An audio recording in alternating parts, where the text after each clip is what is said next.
आज 14 है। पितृपक्ष की क्या है आज 14 है। और कल क्या है अमावस है। कल का दिन बहुत बड़ा दिन है, साल में एक बार आता है। अमावस तो हर बार आती, हर महीने आती है, लेकिन ये अमावस 12 महीने के बाद एक बार आती है। तो इस अमावस का इतना महत्व क्या है, कैसे मनानी है आप सबको पितृपक्ष की अमावस? जरूर मनाना, क्योंकि उसकी कल की जो ऊर्जा है वो सबसे अलग है, सबसे अलग। क्योंकि अमावस के दिन चंद्रमा और सूर्य एक ही दिशा में होते हैं, सिर्फ अमावस के दिन। और ये पितृपक्ष की अमावस है, इसमें तो और भी उनकी जो स्थिति है वो पावरफुल और शक्तिशाली है। तो और जो समुद्र में ज्वार भाटा आता है, टाइड्स आती हैं, इस अमावस का उस पर भी बहुत गहरा प्रभाव पड़ता है, उन तरंगों पर। और दूसरा, हमारे शरीर में लगभग 70% पानी है, तो हमारे शरीर की ऊर्जाओं में भी इस अमावस का बहुत बड़ा प्रभाव पड़ता है। मानसिक दृष्टि से देखा जाए तो इसका क्या प्रभाव है? साइकोलॉजी कहती है कि ये जो अमावस्या है, इसका मन की जो हमारी स्थिरता है इसको डिस्टर्ब करती है। तो इसके लिए क्या करना चाहिए? जो हमारा मन है ना, मन का संतुलन इस दिन जरूर डिस्टर्ब होता है, क्योंकि उसकी ऊर्जा तरंगे ही ऐसी हैं। तो इस दिन सात्विक आहार, ज्यादा से ज्यादा तप करना चाहिए, ज्यादा से ज्यादा जाप करना चाहिए कल की अमावस। इससे जो है पर्यावरण भी संतुलित रहता है। जो वातावरण, अगर हम इस अमावस्या की आराधना करते हैं और जो कहते हैं हमारे मतलब ये पूर्व मान्यता के अनुसार, आपके घर से जो जो बुजुर्ग पलायन करके गए हैं, अगर आप जप करते हैं तो वो शक्तियां, अगर वो दिव्य शक्ति बने हैं या किसी वाणव्यंत्र योनि में गए हैं, तो वो भी आपके लिए प्रसन्न होते हैं कि आपके घर में जाप हो रहा है, तप हो रहा है, आराधना हो रही है। यानी घर में कल के दिन किया गया जाप शांति की स्थापना करता है। और इससे क्या होता है, अमावस्या मतलब पूरी रात पूर्ण अंधकार होता है।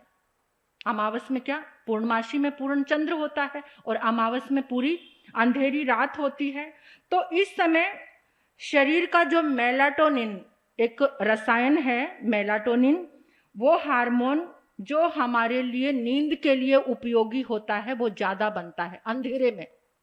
जिस दिन अंधेरी रात होती है, बिल्कुल अंधेरी रात, यानी जो अमावस होती है, हमारी बॉडी में जो एक हार्मोन है मेलाटोनिन, तो वो ज्यादा मात्रा में बनता है, जो हमारे लिए नींद का और सुकून का सहयोगी होता है। तो इस दिन, लेकिन वो कब बनेगा, इसका सीधा फायदा हमारे लिए हीलिंग के रूप में करता है। हमारी जो पावर है अंदर की, वो हीलिंग का काम करता है, वो जो हार्मोन बनता है। लेकिन वो ज्यादा कब बनेगा, जब आप उस रात्रि का सदुपयोग करते हैं, जब आप उस रात्रि को सात्विकता से, जप से और तप से जोड़ते हैं। और ये बुजुर्गों की तो स्मृति कल है ही है, तो कल के दिन हमने यहाँ अरिष्टनेमी भगवान का और पार्श्वनाथ भगवान के जप की आराधना रखी है। बहुत सारे परिवार अपनी आराधना करने के लिए, स्थापना करने के लिए कल यहाँ पर आ रहे हैं। बाहर से तो बहुत सारे परिवार आ रहे हैं। तो कल भक्तामर का जो जाप है वो दोपहर को होगा, क्योंकि सुबह 6 बजे ही यहाँ पर वो आराधना प्रारंभ हो जाएगी। पितृपक्ष की अमावस ये साल में एक बार ही आती है। इस दिन जो किया जाता है वो बहुत अधिक मात्रा में फलदायी होता है, ऊर्जाओं के हिसाब से, ग्रह नक्षत्रों के हिसाब से।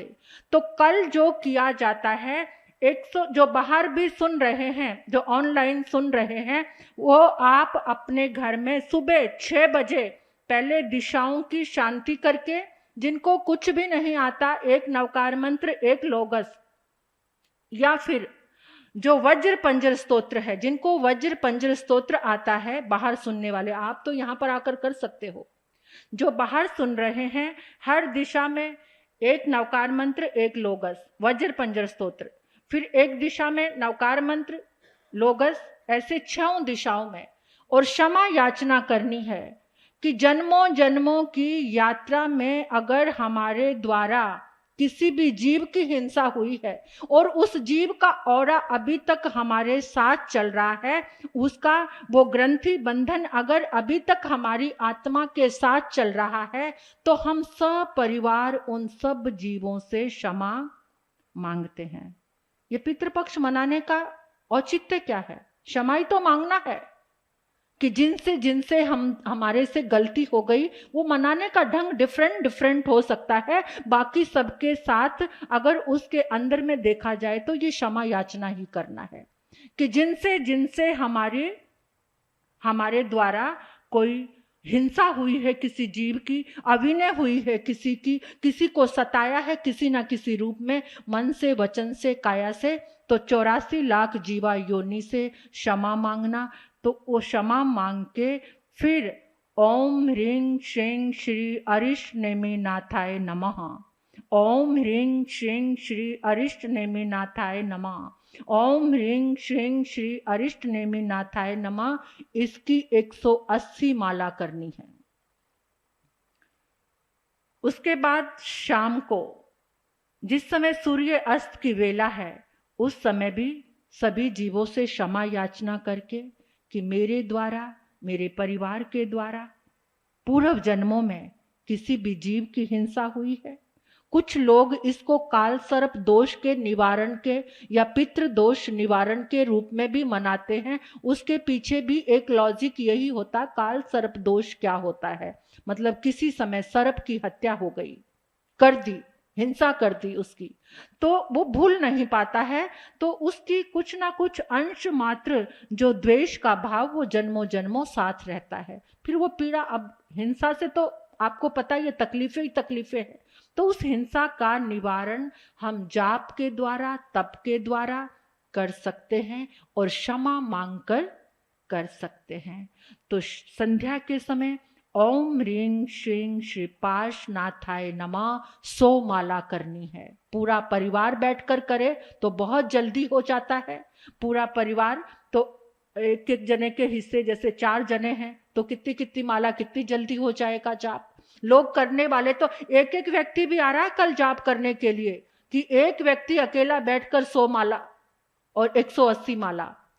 तो ये मन का भाव होना चाहिए। अगर आप लोगों का किसी का मन है, कल तो सुबह आकर यहाँ पर अपनी जाप की चौकी आप स्थापित कर सकते हैं। पूरा परिवार आकर इस जाप को करता है तो वो इतनी अद्भुत ऊर्जा आपको मिलेगी। आपके घर में शांति नहीं है, कलह क्लेश होता है, आप व्यापारिक दृष्टि से परेशान हैं, अपने भीतर से ही आप परेशान हैं, आत्मा की शक्ति बढ़ेगी, घर में शांति की स्थापना होगी, व्यापार में कार्य वृद्धि, जो आपकी सोच होगी, जो आप लक्ष्य रखना चाहते हैं, तो उसमें कल की ये अमावस बहुत ज्यादा फलदायी है।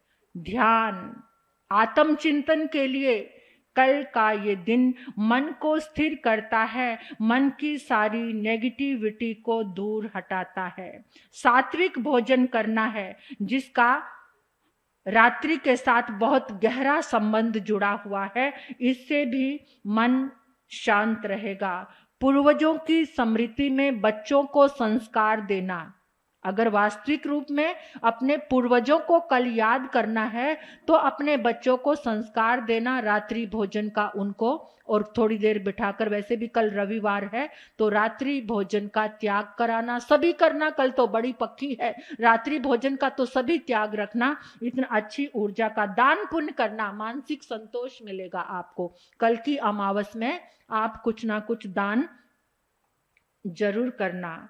और प्रकृति से भी जुड़ोगे तो ग्राउंडिंग पावर आपके भीतर प्रवेश करेगी। प्रकृति किससे जुड़ना, मतलब धरती पर सोना। कल किस पे सोएंगे? ग्राउंडिंग पावर कैसे मिलेगी आपको? कल आप बेड को छोड़कर धरती पर शयन करना, धरती पर बैठकर सामायिक करना, धरती पर बैठकर कुछ समय के लिए जाप करना, ताकि ये धरती की ऊर्जा का सीधा संपर्क आपके साथ हो और इससे आपका तनाव समाप्त होगा।